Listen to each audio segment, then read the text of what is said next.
Hello guys, in this video I'll show you how you can fix Vanguard error ban 84 on League of Legends. So without further ado, let's get started. First of all, go on search and right view network connections, then find your internet connection, in my case it's Ethernet, right click on it, go to properties, Internet Protocol version 6 and make sure this option is disabled.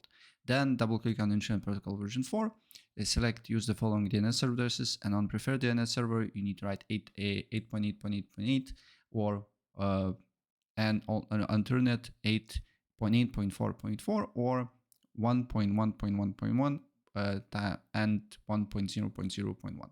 It really doesn't matter, just test out which one is working better for you. Then you need to go to installed apps, then look for Vanguard, just press on the three dots and uninstall it. But before you do so, make sure on the task manager should be no tasks related to League of Legends, Valorant, and also Riot Client, right? As you can see here. Then you just need to uninstall it. Press yes. Wait for a couple of seconds until uninstall is done. Then what you need to do here is to go to Riot Client and just log into your account. Once you're on Riot Client, you can go to Valorant or League and then update and install Vanguard. Wait for a couple of seconds until Vanguard will be installed to your computer here. After Vanguard is installed, you should get this error here. Your game requires system restart to play.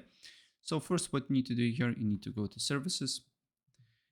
Wait for a couple of seconds, then click on one of the tasks here and press V until you see VGC. Right click on it, go to properties, and then make sure startup type is automatic and make sure it's running. Apply OK.